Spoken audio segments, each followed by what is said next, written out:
Bismillahirrahmanirrahim. Assalamualaikum warahmatullahi wabarakatuh. Alhamdulillahirrabbilalamin. Allahumma salli ala sayyidina Muhammad wa ala ali sayyidina Muhammad. Bapak Ibu dan sana amu yang dirahmati Allah Subhanahu wa taala. Basubu awak balia di program mengulang-ulang kaji, lancar kaji diatur diulang. Pada kesempatan ini kita akan coba mengulang-ulang kaji yang pernah disampaikan oleh ulama kita, oleh para guru kita yang mulia, yaitu tentang sebuah tema 3 kelompok manusia yang senang menunggu jadwal kematian mereka, atau 3 kelompok manusia yang senang menghadapi kematian.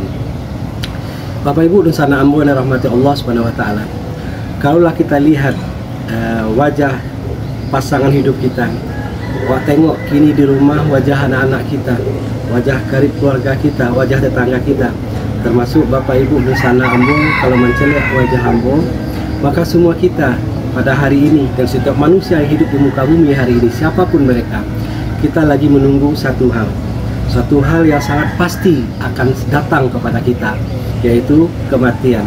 Kulun nafsin zaikatul maut, bahwa setiap yang berjiwa pasti akan merasakan mati. Nah, biar kita tidak bosan menunggu yang satu itu, yaitu kematian itu, maka Allah berikan hiburan kepada kita.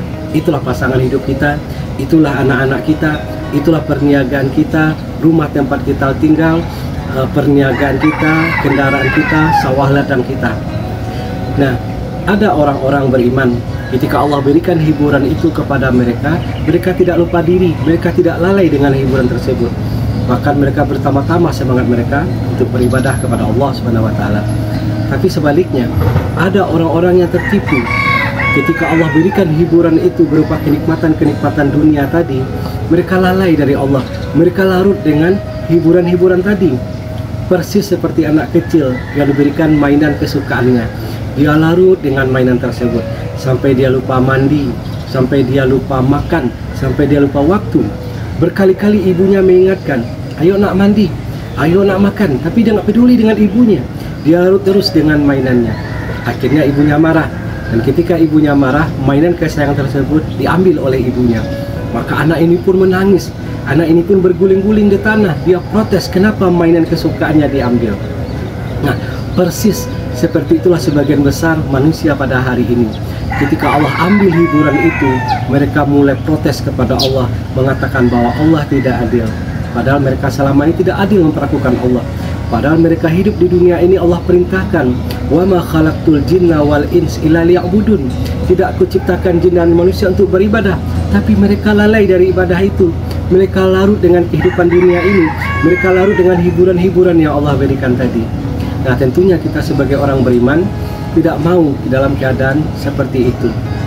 Nah, apa sabda Nabi Muhammad SAW terhadap sebagian besar manusia yang hidup pada hari ini ketika mereka beraktivitas? Maka Rasul katakan, banyak di antara manusia itu ketika mereka beraktivitas, mereka dalam keadaan tidur. Dan dalam tidur itu mereka bermimpi, mimpi dengan sesuatu yang sangat indah-indah sekali. Ada yang bermimpi menjadi orang terkaya di muka bumi, ada yang bermimpi menjadi perusahaan terbesar, ada yang bermimpi memiliki rumah yang sangat mewah, kendaraan yang sangat mewah, rumah yang sangat megah, punya pulau pribadi dan lain sebagainya. Tapi tiba-tiba ketika mereka terbangun dari mimpi mereka itu, ternyata terbangun dari tidur mereka itu, ternyata satu pun apa-apa yang mereka lihat di mimpi itu yang mereka nikmati, yang mereka dapati. Begitulah hakikat kehidupan.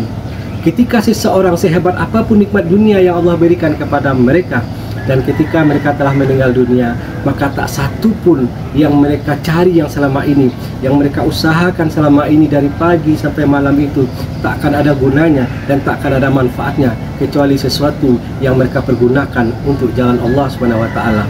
Rumah mewah tak ada gunanya pada waktu itu lagi.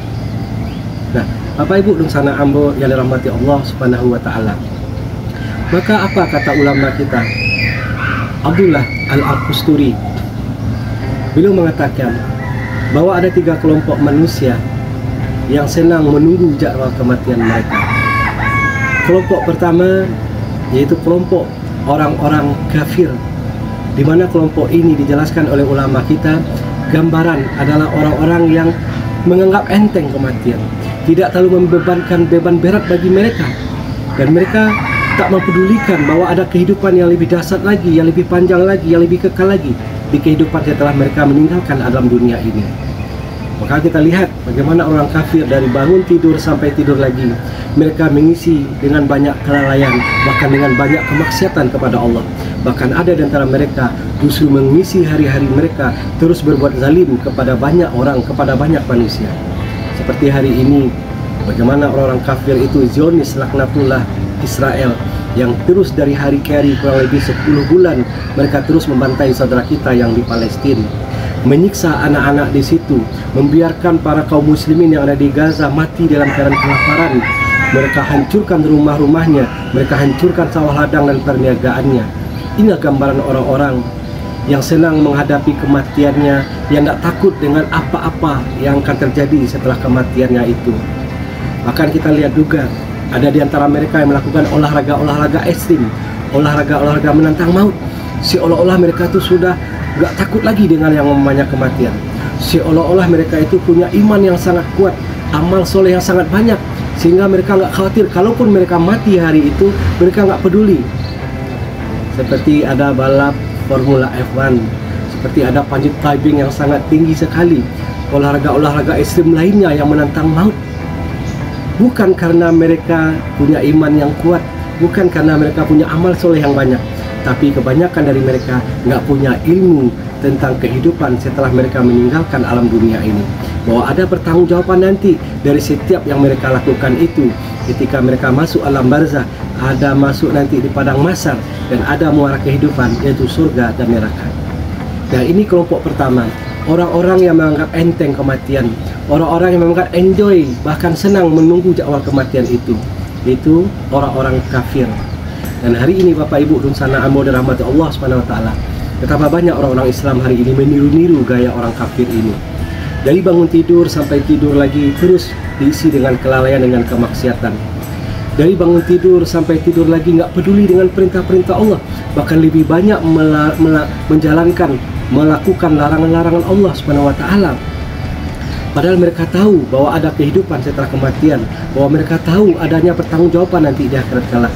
Tapi karena iman yang lemah tadi, karena kurangnya ilmu pengetahuan tentang kehidupan setelah kematian ini, akhirnya mereka terus mengisi hari-hari mereka dengan kelalaian. Na'udzubillahi min dzalik. Lalu kelompok kedua, orang yang menganggap enteng kematian, bahkan mereka senang menghadapi kematian itu. Itu kelompok orang-orang yang berputus asa dari rahmat Allah Subhanahu wa taala ketika takdir buruk menimpa mereka. Akhirnya apa? Ketika Allah berikan ujian persoalan kehidupan demi ujian persoalan kehidupan kepada mereka, mereka sudah tak mampu lagi untuk memikul beban persoalan kehidupan ini.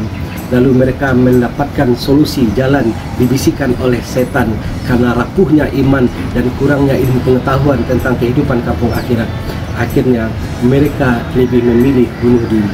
Tengok Bapak Ibu dan sana amu rahmat Allah SWT, bagaimana orang-orang sebelum melakukan aksi bunuh diri itu dengan semangat yang luar biasa. Apakah dengan gantung diri, apakah dengan minum racun, apakah dengan terjun di atas gedung ketinggian, mereka benar-benar bersemangat menunggu jadwal kematian itu. Karena apa? Karena lemahnya iman tadi, akhirnya rapuh dan gampang digoda dan dibisikin oleh setan. Akhirnya mereka lebih memilih mengakhiri hidup mereka. Mereka mengira dengan cara bunuh diri berakhir persoalan kehidupan mereka, padahal tidak. Justru awal petaka panjang yang akan mereka temui setelah itu, baik di alam kubur, baik di padang mahsyar, dan baik nanti di neraka. Na'udzubillahi min dzalik. Bagaimana mereka mati, begitulah mereka hari-harinya akan disiksa di dalam neraka kelak. Bahkan saking lamanya mereka disiksa, seolah-olah mereka kekal abadi selama-lamanya di neraka itu. Na'udzubillahi min dzalik. Lalu kelompok ketiga, orang-orang yang senang menunggu jadwal kematian mereka, yaitu adalah kelompok orang-orang yang beriman. Kenapa orang-orang beriman itu senang menunggu jadwal kematian itu? Bahkan itu yang mereka tunggu-tunggu. Seperti saudara kita di Palestina, walaupun mereka dibantai, walaupun mereka saudara-saudara mereka dibantai, mereka dihancurkan, tapi mereka masih berkata, anak-anaknya masih bisa tersenyum lalu berkata, kami sedang bermain-main di taman-taman sorga. Jarak kami dengan sorga hanya menunggu waktu saja. Hari ini mungkin karib kerabat kami, ayah bunda kami yang telah syahid. Besok bisa jadi kami yang akan syahid, yang akan berangkat bertemu dengan ayah bunda nanti di sorga. Kenapa orang-orang beriman itu senang menunggu jadwal kematian mereka? Karena mereka paham. Orang-orang beriman paham bahwa kematian itu pertama sarana bagi mereka untuk bertemu dengan Allah Subhanahu wa taala. Yang kedua, orang beriman paham bahwa ketika mereka meninggal dunia, disitulah mereka panen dari ibadah-ibadah, kebaikan-kebaikan, amal-amal soleh yang mereka kerjakan ketika hidup di dunia dulu. Sebab segala sesuatu itu ada musimnya. Hari ini di Kota Padang sudah mulai bermunculan di pinggir-pinggir jalan orang jualan durian, karena hari ini orang lagi panen durian. Akhirnya orang bisa menikmati durian. Juga nanti menyusul nanti panen rambutan. Artinya ada masa panennya, panen durian, panen rambutan, lalu kita bisa menikmatinya. Sama, orang beriman paham bahwa ketika mereka meninggalkan alam dunia ini, disitulah mereka akan panen dari rangkaian ibadah-ibadah yang telah mereka kerjakan ketika hidup di dunia ini. Di alam kuburlah mereka akan panen dari sholat 5 kali sehari semalam di awal waktu yang mereka kerjakan. Mereka akan panen. Di alam kuburlah mereka akan panen tak putus-putusnya amal jariah, yaitu sedekah jariah yang mereka tunaikan. Mereka beri Al-Quran mungkin yang harganya mungkin 50.000, cuman dibelinya 10 Al-Quran, diinfakkannya kepada anak-anak pondok pesantren menghafal Quran. Setiap hari mereka membaca, setiap hari menghafal Al-Quran itu. Pagi, duha, zuhur, asar, maghrib, mengalir pahala tak putus-putusnya ketika mereka dalam barzah. Mereka panen dari sedekah Al-Quran yang mereka sedekahkan kepada penghafal Quran.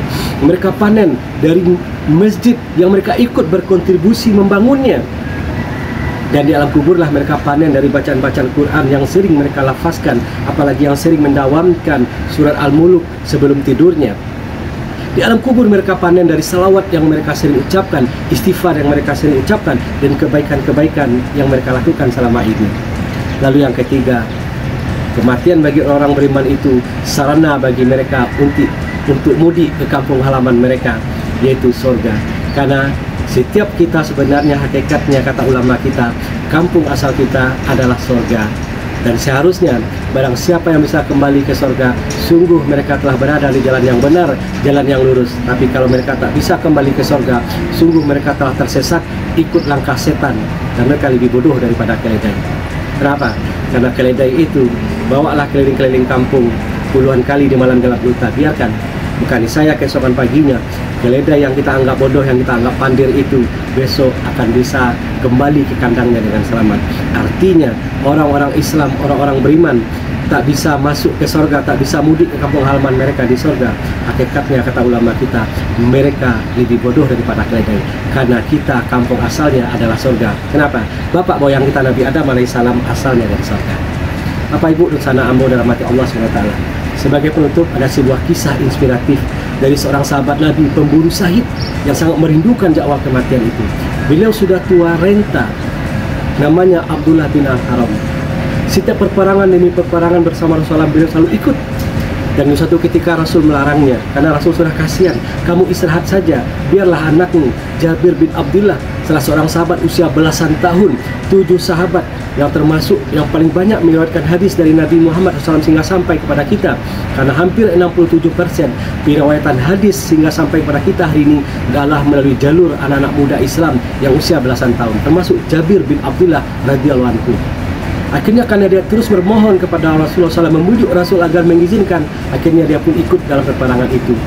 Maka ketika peperangan berkecamuk, betapa gagah beraninya Abdullah bin Al-Haram yang sudah tua renta, yang sudah sepuh ini menghadapi musuh-musuh Allah, memburu syahid. Akhirnya dia pun terbunuh syahid. Dan ketika jenazahnya ditemukan, anaknya Jabir bin Abdullah merasakan sedih yang luar biasa. Fitrahnya manusia, fitrahnya seorang anak melihat jasad ayahnya yang sudah hancur itu, kupingnya yang sudah putus, hidungnya yang hancur, tubuhnya yang sudah tak karu-karuan itu. Karena memang karakteristik orang kafir dari dulu sampai hari ini, kalau membunuh kaum muslimin pasti akan dicincang-cincangnya. Akhirnya Jabir bin Abdullah pun mengasingkan diri dari keramaian. Di situ dia menangis. Di situ dia menumpahkan air matanya, merasakan sedih melihat jasad ayahnya tadi. Lalu Rasul menghampirinya. Apa kata Rasulullah SAW kepada Jabir bin Abdullah? Wahai Jabir, tahukah kamu apa saat ini bahwa Allah lagi berbicara dengan ayahmu? Kamu mau tahu nggak apa yang Allah bicarakan dengan ayahmu? Maka Jabir bin Abdullah pun berkata kepada Rasulullah, ya Rasulullah, terangkanlah kepadaku apa yang dibicarakan Allah kepada ayahku. Maka kata Rasulullah SAW, wahai Jabir, ketahuilah setiap orang yang meninggal dunia, Allah akan berdialog dengan ruhnya.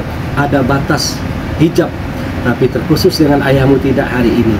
Allah berhadapan-hadapan langsung, face to face dengan ayahmu. Lalu Allah berfirman, berkata kepada ayahmu, mintalah wahai hambaku, mintalah sesuatu yang terbaik dariku akan kuberikan. Padahal Jabir bin Abdullah telah masuk ke dalam surga, tapi Allah masih menawarkan, mintalah. Apa kata Jabir bin Abdullah? Ya Allah, kalaulah boleh aku meminta, hidupkan lagi aku kembali, ya Allah. Lalu hidupkan aku di peperangan itu, lalu aku terbunuh lagi seperti tadi aku terbunuh. Saking indahnya mati syahid itu. Tapi apa kata Allah? Wahai hambaku, ketetapan takdirku telah berlaku bagi orang-orang yang hidup di muka bumi ini. Ketika mereka telah meninggal, tak akan dikembalikan lagi ke dunia. Tak ada kehidupan yang untuk kedua kalinya. Maka mintalah, kamu pasti akan diberikan. Maka Abdullah bin Al-Haram meminta kepada Allah, ya Allah, sampaikanlah kabar gembiraku ini kepada orang-orang setelahku, kepada karib kerabatku, kepada sahabatku, kepada anak-anakku, terhadap nikmat rezeki yang telah kau berikan kepadaku pada hari ini. Maka apa kata Allah? Wala taqulu liman yuqtalu fi sabilillahi amwat bal ahya'u walakin la tash'urun. Apakah kamu mengira, janganlah kamu mengira orang-orang yang gugur di jalan Allah itu mereka mati. Hakikatnya mereka hidup di sisi Allah dan Allah memberikan rezeki kepada mereka. Bapak Ibu, dun sana ambo dirahmati Allah SWT. Inilah 3 kelompok manusia yang senang menunggu jadwal kematian mereka. Kita berada di kelompok mana? Tentunya kita kepengen berada di kelompok yang ketiga, kelompok orang-orang beriman yang senang menunggu jadwal kematian mereka, antara khauf dan roja, antara takut kalau dosa-dosanya masih ada, takut kalau Allah belum mengampuni dosa-dosa itu, tapi roja, harap mereka harus jauh lebih tinggi daripada rasa takut tadi. Roja mereka, harap mereka kepada Allah, Allah telah mengampuni dosa-dosa mereka, Allah telah menerima tobat mereka, dan Allah dengan rahmatnya telah mengampuni dosa-dosa mereka dan akan memasukkan mereka kembali ke surganya Allah Subhanahu wa taala. Ma'asyiral Bapak Ibu dan sana